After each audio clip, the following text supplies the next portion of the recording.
freaky friends. This is Margaret. And this is Colleen. And we're the Cousins Weird. We're together. Yay! I'm still gimping around with my foot in a boot. I got 2 weeks left. Colin and I literally just spent like 30 minutes like bitching and getting caught up because we haven't seen each other in so long. I know. And the last episodes that we put out last week were really recorded like 3 weeks ago, but my laptop died and they were stuck on it. So the charger port died on it. So it had been stuck on my laptop and we couldn't do anything about it. And then there was no point in recording more because I know. The laptop didn't work. Trapped in limbo. So when you heard those, that was before I even went away to camp. I know, it was. 3 weeks ago. Right. Crazy. Yeah, so I'm 4 weeks into my post-surgery here. Right. And did you have it at that point? Yeah, I did. Yeah, you did have it. That's right, because you were propping yourself up in the side room sweating to death. Yep. Yeah. Crazy. It's been now you're getting around. I am. And it's not it was painful at first. Like the first couple of days were really painful because I didn't have... They didn't give that nerve block, yeah. bastards. And it was like, oh, I'm going to die. But then, honestly, I haven't really taken pain medicine since. That's awesome. Like, that first week, I took, like, ibuprofen, acetaminophen. But now I'm like, I take my aspirin a day that I have to for blood... Because it's surgery. It's like a blood thinner. But it's like, if I feel swollen when I go to bed, I take a couple ibuprofen. But I don't even do that every day. That's awesome. Which is really great. But it's harder. Like, now I want to, like, walk. Because it doesn't hurt. Right. Right. And I'm like, I can't walk. But that happens a lot to people. They start to feel good after surgery and then do too much and then they end up hurting themselves. So. I know, which is my dad. And I'm like, don't be your dad, Margaret. Yeah. Don't pull a Clarence. Tear your rotator cuff after you've had surgery on it. And it takes twice as long to heal it would before you even had surgery. Yeah, because you rip it. That's not good. Re-tear it. You basically retore it. Crazy. Like, well. If you hear creaks, this chair makes noise. I'm going to try not to move. I don't want to edit it out. No.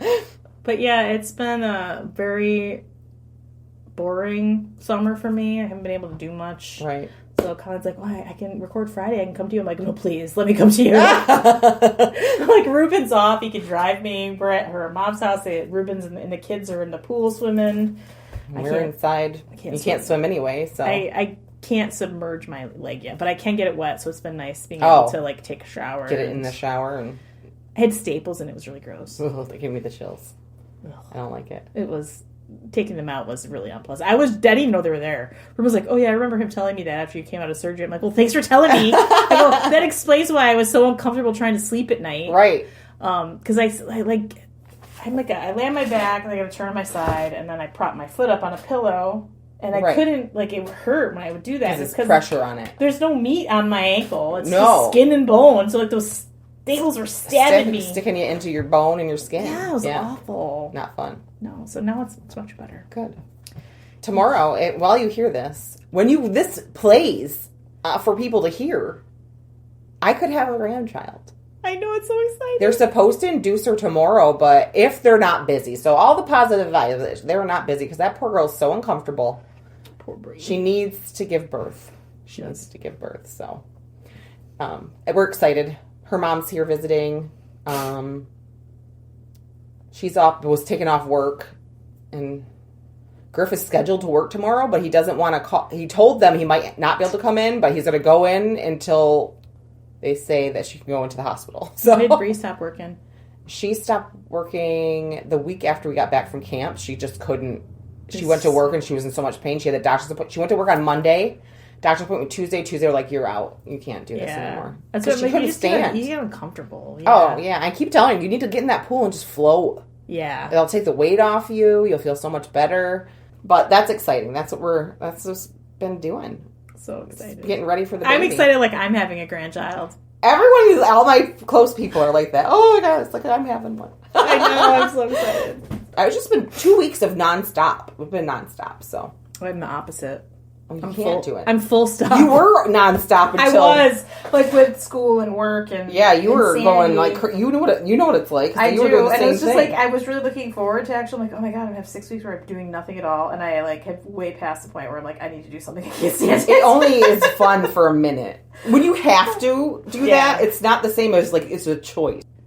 I am doing the main episode today. because Colleen's been pulling the weight, and I've only been doing terrible trends, but now she got it in. I got into it, and I'm talking about Charlie Chaplin today. Oh! And I swear it goes somewhere at the end. Okay. Where you're never going to guess where it goes. Okay, I'm excited. And in any of my schoolmates that listen to this, like Jessica Brown, name dropped you there. I can't remember. You're welcome. There was, I don't know if it was 4th grade or 5th grade, where we had to do a report on somebody, a written out, like, we had to read an autobiography on somebody and do a report on it. And I did Charlie Chaplin. I remember But we had to dress up. I remember and this. read it into a video camera. I remember this. I did Charlie Chaplin. I remember you telling me about this. And I had a derby hat and the baggy clothes, and I had the little fake mustache, and I needed a cane. And my dad borrowed a cane from this older couple that lived up the road from us called the Hubbards. Yeah. And it was a cane, and I bring it to school, and, it's a cane. There's a freaking sword inside of it. Why is this... It moves. Oh my God. I thought I was going to die. I'm going to get arrested. I brought a weapon to school. And this was in there. This is before it was like... This is it. You would have been arrested late now. 80s. I know. But I was just but I was like, terrible. Mom, this cane has a sword inside of it. And I was like, oh yeah, I forgot to tell you. No! Now, if one of your kids brought it to school, you'd been called in. The police would be there. Oh my God. It was just like one of those, like, holy shit. That's funny. But anyway, I learned way more about Charlie Chaplin than I knew. And it's going to make you angry, some of the stuff that happened with him. Wow. Not at him. I mean, there's something that will make you mad about him. Okay. Most of it was all towards him. Well, but he was born Charles Spencer Chaplin Jr. on April 16th. So his real name was Charlie Chaplin? Yep. Okay. April 16th, 1889 in London, England. So he's a Brit. Mm-hmm. And I knew that. I don't know if you knew that or not. I don't know if I knew that. But we'll get into a little bit of his history because he had such a long... And I'm going to summarize a lot of it because he, did so much. Right. But his parents were Hannah Hill, who married Charles Chaplin Sr. They were both music hall entertainers. Okay. Which fits because of him. Yeah. He had an older brother, Sidney John Hill, and that was... His mother had him before she married Charlie's dad. Okay. So he's like a half-brother. He's older. By 1891, they were estranged, but never divorced. So, this is just a few years. He was 2. The next year, his mom, this is after his parents separated, his mom had another son. His name was George Wheeler Dryden, and he was taken away by his father, Leo Dryden, at 6 months old, and Charlie wouldn't see him again until he was 30 years. So, his mom had a son, married Charlie's dad, and had Charlie. They separated. She hooked up with this other guy and had a baby. And but then he took the baby. Then the guy came and took the baby away from her, which was common in the 1800s to do that. He was raised by his mother. In his early life, he was impoverished. They had nothing. His mom didn't really work. His life was really hard. His father provided no support. He basically left them. That's terrible. Abandoned them completely. Yep. His mother worked sporadically. Sometimes she would be a dressmaker. Sometimes she would do nursing. But they were trying to work in the theater. Right. It was like being a waitress now. Right? Basically, yeah. At the age of 7, he was sent to the Lambeth workhouse for 18 months. Oh. Yep. And his family was his mother, I don't know if it's because her health was kind of all over the place, but I don't know if it's because when a woman entered a workhouse, her children went with her. Yes. And so him and his brother were sent to this school for impoverished children. So it's basically a workhouse for kids. They just called it. Gave it a school. They taught you stuff, but you had to work the farm at the same time. And his family was reunited briefly after the 18 months, but his mom had to be readmitted to the workhouse in July of 1898. And then Charlie and his brother Sidney were sent to Norwood schools, which is another school for poor children. Okay. So it's basically in the workhouses, they were separated by gender. So even though she went in with her children, she wouldn't see them. Right. The whole time. That's horrible. Because she'd be working with the women, and then she'd go bunk with the women, and the little boys... And they would be with their other boys. With the men, Yeah. And then they get sent to the school, and then they work at the school. Terrible. It was horrible. And the conditions was hard work. They worked from sun up to sundown, got fed. And people got put in the workhouse when they couldn't pay their bills and stuff, right? Yeah. If you couldn't afford to live or work, then they'd send you to the workhouse, and then you'd work till you died, basically. Yeah. By September of the same year, his mom, Hannah, was suffering from malnutrition and syphilis. Oh. Surprise. Had to be committed to the Cane Hill Asylum and treated for psychosis that was brought about by syphilis and malnutrition. For 2 months that she was there, Charlie and his brother would live with their father, who they didn't know because he left when Charlie... Right. And it technically wasn't even Sydney's real father. It was, And at this point, he was a raging alcoholic. Oh, good. And while the boys were with him, they were treated so badly that the National Society for the Prevention of Cruelty to Children visited them while they were there. Yeah. I should note and that has to be bad because in the 1800s, they didn't care what you did to kids, so it had to be bad. Right? Yeah, and then I should note that 2 years after this, Charles Sr. would die of cirrhosis at the age of 38. So, I mean, he was really heavy into drinking. Yeah. Because he didn't work, he just drank. Ugh. Did what he could to get money and then spent it on booze. So I'm sure he was violent. Yeah. When Charlie was 14, this is May 1903, his mother had another relapse, which put her back at Cane Hill for 8 more months. At this point, Sidney had joined the Navy. He'd been there for 2 years already in the Navy. And so this left Charlie alone and homeless for quite a few days until Sidney could come back and take care of him. Oh. So he was living on the street, trying to fend for himself at 14 years old. Terrible. Oh. Her illness would relapse again in 1905, which would put her back in care, which is what they call, where she would remain until her death in 1928. So, I mean, she, at her last relapse, she never got better. She just stayed in the asylum until she died. 3 years? No, for 23 years. 23 years? Yeah, 1905. Oh, 5. I thought you said 25. 1928. So she just was crazy. Basically. Yeah. Which is what syphilis does at each brain. Chaplin's career on stage would begin at the age of 5 when he had to fill in for his mother for a performance. Oh. And then after that, he had the bug. Right. And by 1899, so he's 10 years old, he would become a member of the 8 Lancashire Lads clog dancing troupe. How fun. I know, I could just see that. Probably gave him some joy in his life. Yeah, and that was dancing. And by the time he was 13, he had stopped attending school to focus entirely on his acting career. But he was dancing, but he wanted to focus on comedy. That was what he wanted to do. By 1903, he's 14 at this point. This is back when he was homeless for a little while. He was his brother. He got his first role as a newsboy in a play called A Romance of Cockaigne. Okay. And his comedy performance was praised in reviews, but the show was only out for a few months because it wasn't that good. But people liked him. Oh, okay. Right. It got him many roles after that, which led to performing vaudeville and touring in North America. So he kind of... After this one role he had, he kept getting roles and roles, and he got bigger roles. Yep. And then he ended up in a vaudeville troupe that toured he ended up in a troupe that toured the vaudeville circuit in North America. Okay. And it was during his second North American tour when he was approached by the New York Motion Picture Company and asked to join the Keystone Studios. They had one actor was leaving, and they wanted to replace him with Mr. Chaplin. And he eventually signed a contract in September of 1913 that paid $150 a week, and he was 24 years old at this time, and that works out to be about $4,700 a week now. What? Yes. That's how much money he was getting paid. Holy shit. A week. From nothing to richer than me. Right. Insane. His second film is where he debuted the character that he would become famous and would always associate with him. The Tramp. It's basically his tramp persona. And that was his second movie that he did. He did this character.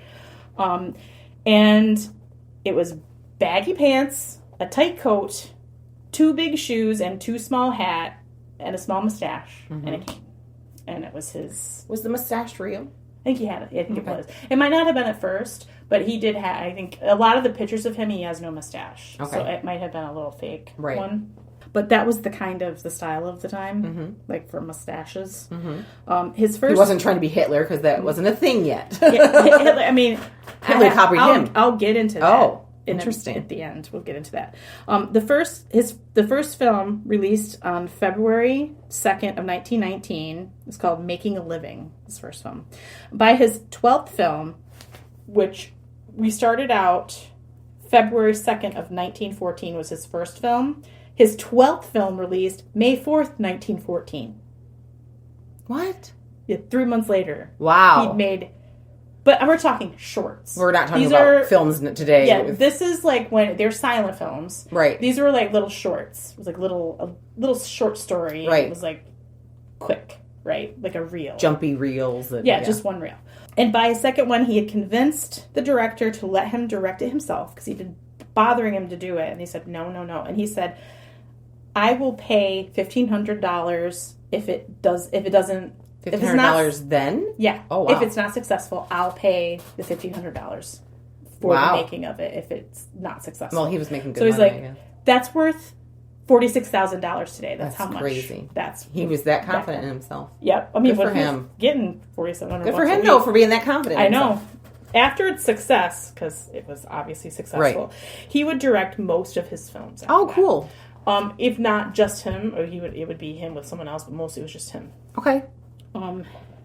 When his contract was up at the end of the year, Chaplin asked for $1,000 a week instead of $150 a week. He's like, I want $1,000 a week. Can you imagine? Which they said, no, that's too much money. We are not paying you that much.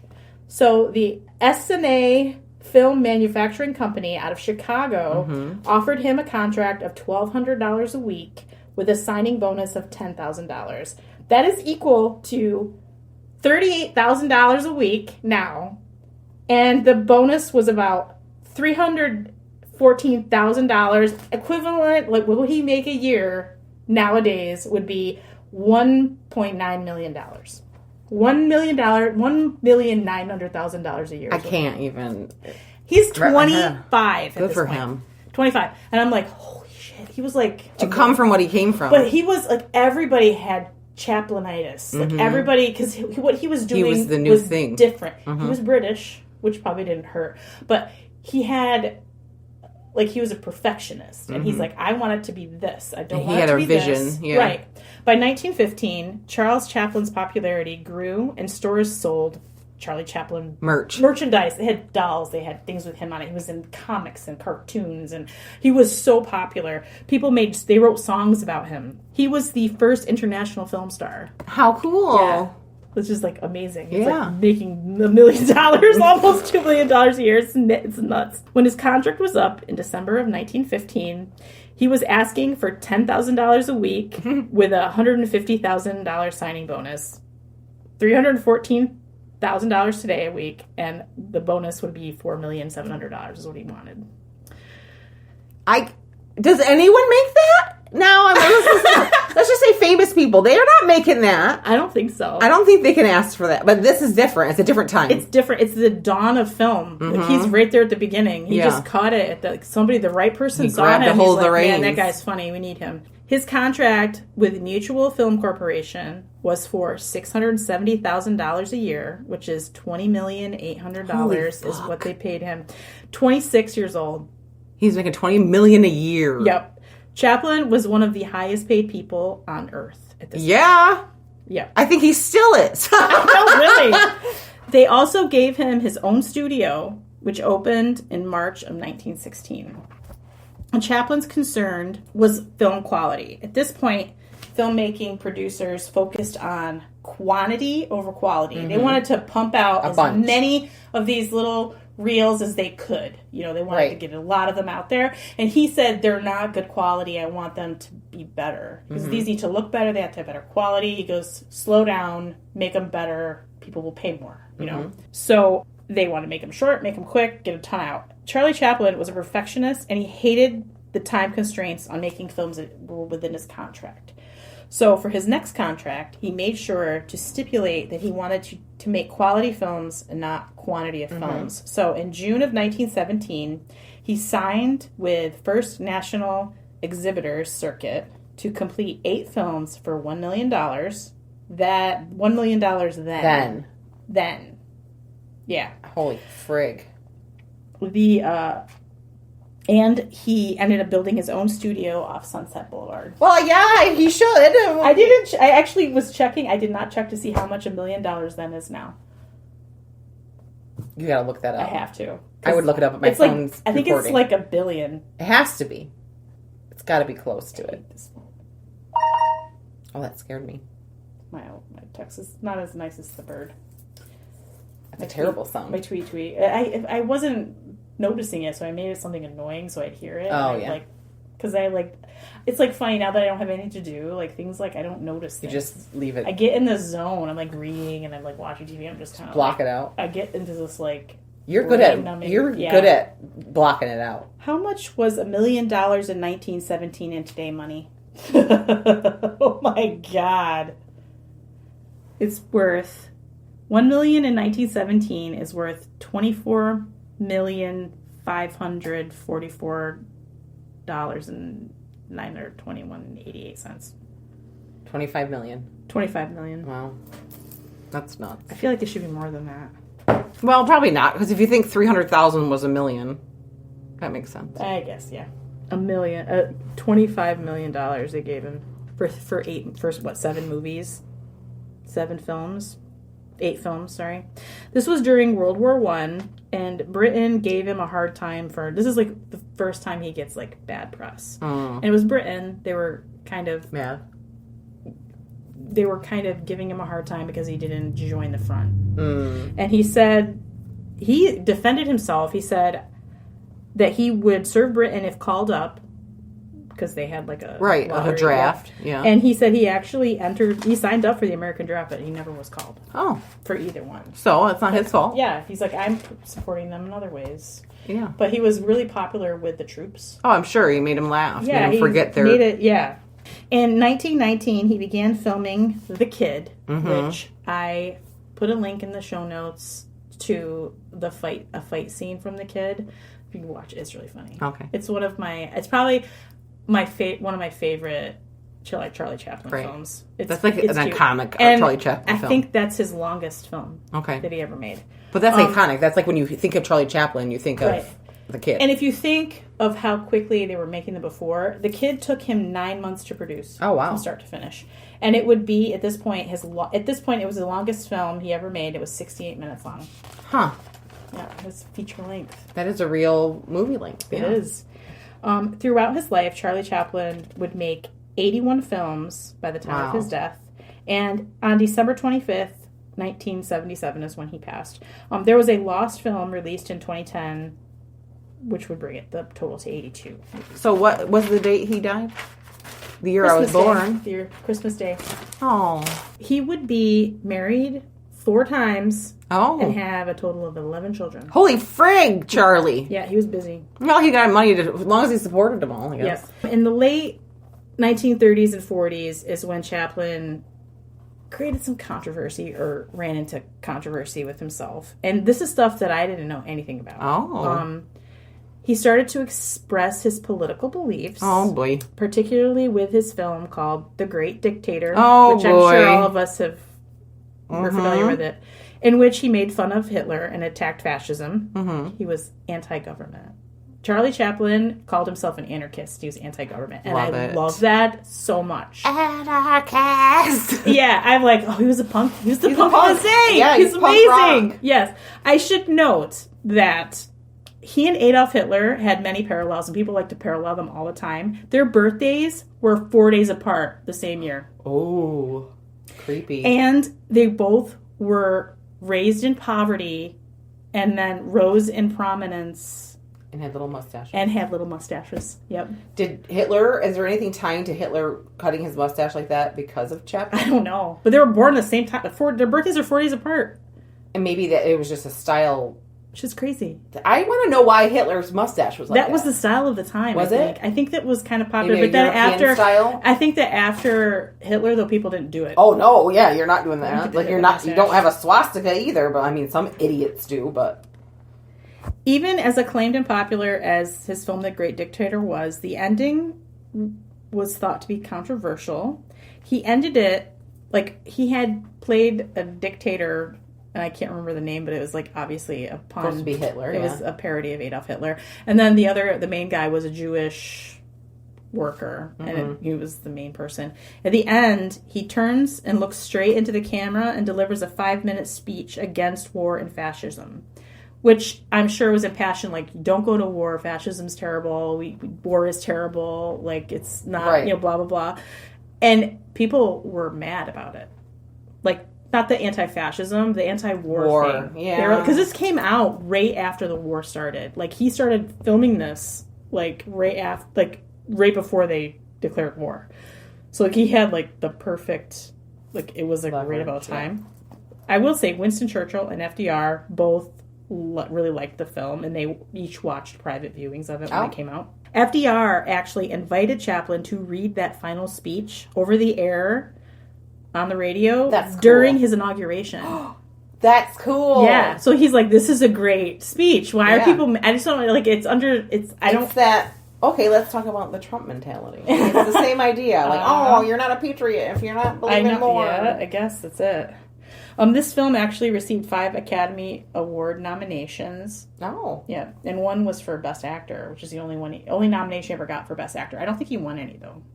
When did the Academy start, I wonder? I don't know. I should have looked it up, but I didn't. His popularity continued to decline through the 40s. He ended up having, there was a paternity suit and a smear campaign led by J. Edgar Hoover. What? Famous of the FBI, due to his presumed communist leanings. I will say, anti-government? His films liked to criticize capitalism. Oh. And he supported various Soviet American friendship groups. And he was friends with communists. But for him, it was like, his thought was, it's not up to the government to tell people how to think. Right. So he goes, even if these people are communists, this is America. That's their choice to be. You're infringing on their civil rights, telling them that they can't be that way. Right. And he's not wrong. I mean, if you think about the McCarthy era, that was all, like, against, like, it's, like, disgusting to think about it. Things happen. No. I'm not saying nothing. But yeah, and you look at it and you're like, oh my God, he's a pioneer of the small man. Yeah. Of, like, civil liberties and anarchy. That. And I friggin' love him even more than I did. Rock. Although. Oh boy, I knew you were going to kick me in the gut. You always gotta just give a butt, don't you, Margaret? This paternity suit was a woman who he was having an affair. He was kind of seeing this woman, and she's like, "Oh, I'm pregnant." He goes, "Well, it's not mine." And they did blood tests to prove the paternity of the baby, and the blood test proved that he wasn't the father. But the judge they weren't allowed in court, and he lost the suit, and she had to pay her so much money.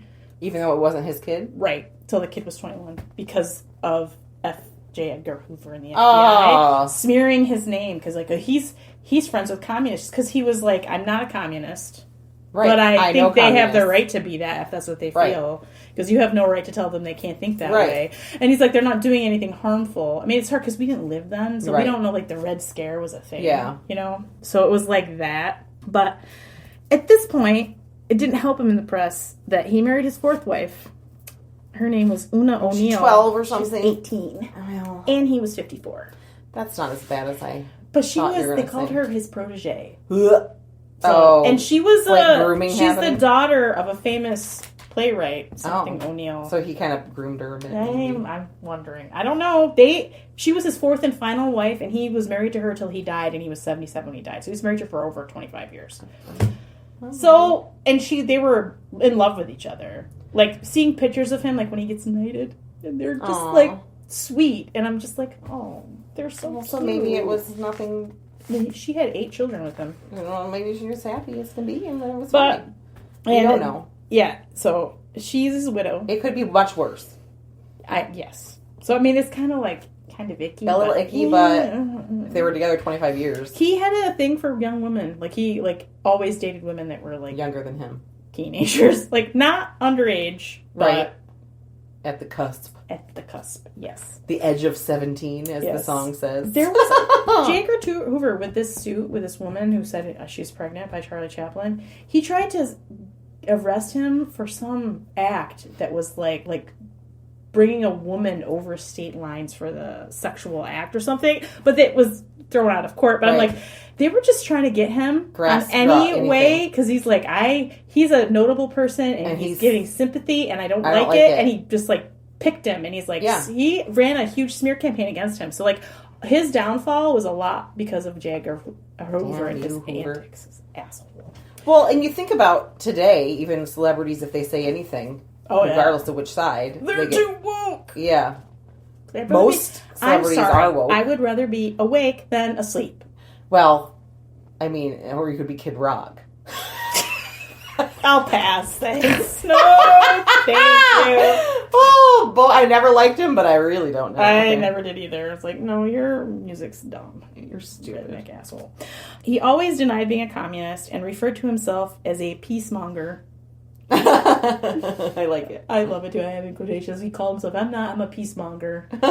It's like, he's like, I'm an anarchist. I'm anti-government. I love that. I just love him so much. He also openly protested the trials of the Communist Party members and the suppression of civil liberties. Go, man. Mm-hmm. He's my friend. In all his time spent in the U.S., he never became a citizen. Oh, wow. He just worked here, and he lived here, and he had visas that allowed him to stay? In September of 1952, Chaplin and his family left New York for London for the world premiere of his film called Limelight, and this film was the one that he wrote is like autobiographical. So this was basically he was basically playing himself. Oh, okay. It was about his childhood and living in poverty and... Coming out. Yeah. It was like all based on his life. And so he wanted to do this premiere in London, which is where he was born. And a day after him and his family went to New York and they boarded a ship to go, him and his boyfriend and all of his kids, to go over the pond. 2 days later, the U.S. Attorney General, James McGannery, revoked his re-entry permit, and if he wanted to re-enter the country, he would have to be interviewed regarding his political views and his moral behavior before they would let him back in the country. Oh my God. And he goes, fuck you. Good. He's like, he said that America, like the workers, he hated capitalism. He was like, American workers are suppressed. He goes, it's miserable. He goes, I don't want to go back there. It's fine. It's all right. He didn't openly criticize anything because his film company was in the United States and he didn't want them trying to take his assets. Right. Because they would. Right. Like, they had to get him somehow. Right. Yeah, so he just kind of quietly moved to Switzerland. Him and his family settled in Switzerland, and he stayed there till his death. He only returned to the U.S. in 1972, and the Academy of Motion Picture Arts and Sciences wanted to give him an award for, and he didn't want to go, but they kind of convinced him, please come, this is our apology. This is the 70s, so things have changed. We want to apologize. We want to show you what's due you. And they gave him an award for his incalculable effect he's had on making motion pictures, the art form of the century. Oh. So, and he received a 12-minute standing ovation. Oh. Which was the longest. He got really emotional. I am getting emotional. I am too. I got goosebumps again. I'm just like, oh, I love this so much. And he's in his 80s at this point. I know. You know, and precious. In 1975, he was knighted by the Queen. Aww. So he got his knighthood then. And he would pass, he ended up getting very ill. His health declined, and he was basically needed home health, you know. And he would pass away after a stroke on Christmas morning in 1977 in his home, and he would be buried in Switzerland at the Coursier-sur-Vevey cemetery. That sounds fancy. Yes. And his $1 million estate went to his wife, Una, who he loved. And now for the weird. Okay. I'm ready. That was all good, though. Yeah. I enjoyed that. I really enjoyed researching him. I'm like, oh, but you could go on forever about like all the different motion pictures he's made. There's so many. There's so many. But 3 months after his death, the superintendent of the cemetery, that I won't say again, it's not cool. You got it the first time. You can't do it again. Just, doing his rounds, and he discovered a muddy hole where Chaplin was buried months earlier. There's a big hole, and it's muddy, and there's tracks and footprints all over the grass. Oh my gosh! Like, where's the coffin? It's empty. A big hole in the ground. Like nothing. And he's like, what happened? The press, they said their conjectures were crazy. Yeah, it was neo-Nazis that did it because of his film. They came to get him. Anti-Semites, super fans, or the English were trying to take back their hero. Okay. Stole him back. I don't believe that's a thing. But a few days after, the family would get a call demanding 600,000 francs for his return. That's it? That's all they're asking for? Yeah. Geesh, if you got him, you know how much money he made, you'd ask for more. I know, but it's like his wife refused to pay She's money. He's dead. She stated, this is a quote, "A body is simply a body. My husband is in heaven and in my heart." That's what I say. So, yeah. And she's like, I'm not, she's like, I guess when he was alive, there was always, because he was so famous. And then, of course, after, like, the Red Scare, people, he got a lot of threats, and people threatened him, they threatened his kids, and he's like, I will never pay ransomers any money. And so she's like, he wouldn't want me to pay this money. Right, and he's not there. He's not, that's not him anymore. No. That's fine. And, like, in order for the police to catch the criminals, they had her negotiate with them for his return. They said, just pretend. You don't have to give them money, but they don't know that. We want them to continue talking to you so we can figure out who they are because they're criminals. These men would use payphones to call the house, and they would harass her and her children. Her daughters were there. And they would even harass to kidnap the kids or harm them. I don't like these people. Unless you pay, we're going to harm your children. That's horrible. The police traced the calls and staked out phone booths where they were calling. And then they made it like, oh, you're going to call us on this date. And they were waiting at the phone. And then they caught the guy. And it turned out to be two men. And they were two penniless political refugees. One was from Poland and one was from Bulgaria. And they planned on using the ransom money to open their own garage. Wow. What ambitions they had. I'm just like, what?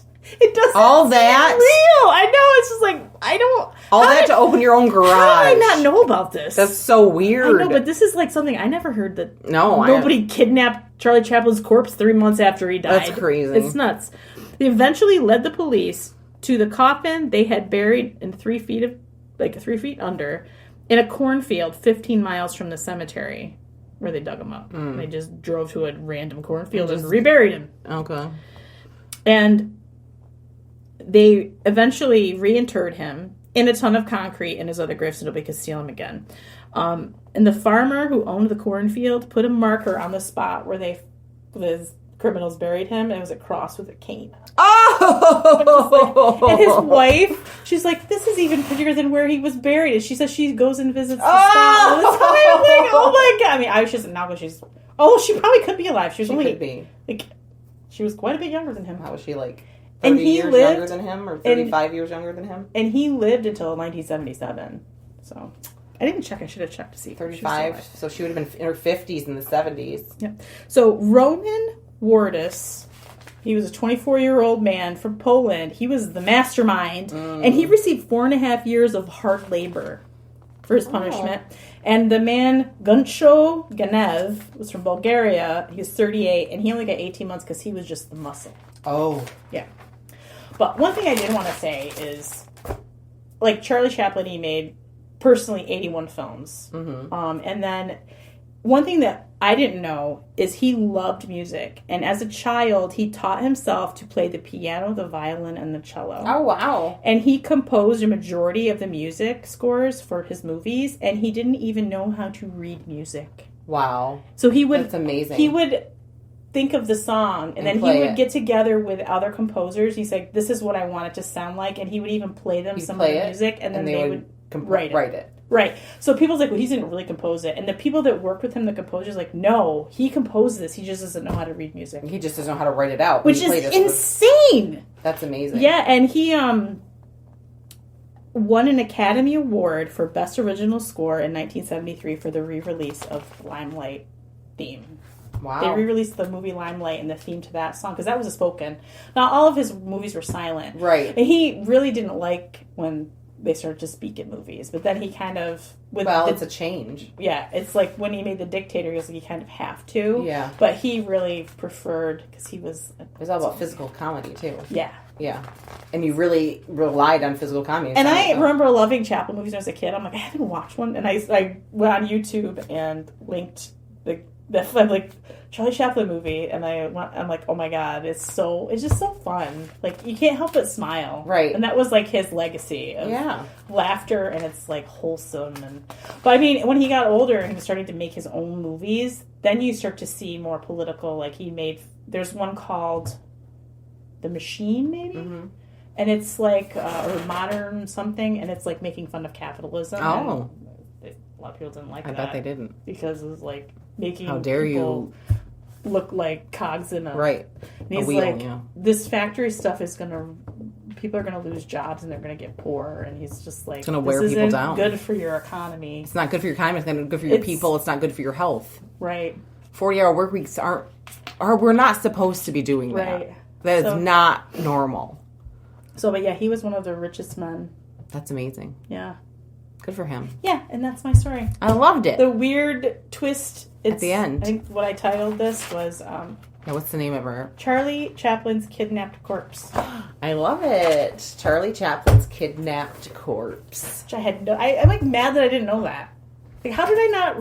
like, when I did this in school, we had the school books. I don't remember any of the communist stuff in there. It's probably because they whitewashed it. I was going to say, I bet. They didn't want to look bad. No. Ridiculous. Well, I enjoyed that. Thank you. You're welcome. Yeah, I like to get a deep dive in like weird. Like I got really into like researching, and it was different because it wasn't our normal. Right. It was like a cool story and about a real person. That's cool. Yeah, and I got out an oldie but a goodie for my books. It's the Rest in Pieces, the Curious Case of Famous Corpses. Ah, that's where you got that one from. Gotcha. The Curious Fates of isn't one of them, and so like just the blurb about how his corpse got kidnapped after. And you're like, I must know about this. I must research this more and research Charlie Chaplin, which it's a good story. Yeah, he's a cool dude. And I'm feeling like I've gone back in time a little bit. I'm back to like fourth or fifth Fourth grade, Margaret. Doing my fourth grade Margaret presentation, stabbing people with a thing, going after the government with her sword. I know, my God, but yeah. So yeah, they were afraid to let you know that happened, Margaret. They're afraid you're going to stab them with a sword if you knew about. So he was even way cooler than we thought. Yeah, really cool. And I thought when you said there was a little thing, that was nothing compared to what my brain was going to. It was like I can. She was not. She was of age, and you don't know if he groomed her because I don't know. And they were together for a long time, and she loved him. So was she when he got knighted because he was old then. It was in the 70s, right? Yeah. And she's with him, and they're just adorable. See, you're so sweet. Like they were happy. They were like, just lovable. They were just sweet. Like they were in love still. It was cute. Well, make sure you guys are following us on Facebook and Instagram so you can see pictures from this episode. I bet you're gonna have pictures of his grave and stuff, right? Yeah, I didn't put it. I forgot to I just saw pictures when I was doing research, and then I forgot to do a picture search. Oh, sorry. So I'm like, I wonder if there must be pictures. I'm sure there are. There has to be. And so you're going to see pictures from the episode on there. All our episodes, we always share the pictures afterwards, so you can put a picture to what we talked about in them, and you get to see our episodes when they first come out. Yeah. Charlie Chaplin, especially get that mustache off him, and he was a handsome guy. Yeah. He was not a very big guy. No, he's a tiny man. He's very tiny. His little hands. With his little feet and his big shoes. And then he played that up. Like, he played that up to make everything look bigger. He was vaudevillian, so he was all about body acting. Mm-hmm. And that's why he liked the silent films, I'm sure. When he chose the mustache the size it was so you could still see his facial expressions. Ah, that makes sense. That makes sense. It's silent. You couldn't hear that. Him, so make sure you're following us on there. And you make sure you follow us on your platform of choice. Hopefully we'll be more regular again with our posts. Yeah, but I think the mustache was fake. You do? I'm pretty sure it was. Probably because was. All the pictures of him, not without when he wasn't in costume, he didn't have a mustache. So it was just part of his persona. Mm-hmm. It was part of his thing. His shtick. So if you're following us on our social media platforms, you're going to be able to know when our episodes come out, and we are hopefully be back to our normal regular schedule now that things are being back to normal, maybe more. Go and entertain yourself with some Charlie Chaplin movies. Yeah. Go watch The Kid. It's great. What can they do if they have an episode idea for us? You can send us a direct message through Facebook or Instagram, or you could send us an email at thecousinsweird@gmail.com. We would love to hear from you. You reach out to us, share a funny story, share a haunted story, share an alien encounter, We would love to hear from you. Say hi. We'd be happy with a hello. Just say hi. I really enjoyed this episode, or I hated this episode. Two or a couple stupid broads. You can say that too. I don't care. We don't care. Just reach out. Just reach out to us and let us know. If you want to support us, the best way to always do it is to leave us reviews on the platform of choice and on Facebook. And then that will push us out there into the algorithm so other people can find us. And, of course, your word of mouth. Tell your friends about us.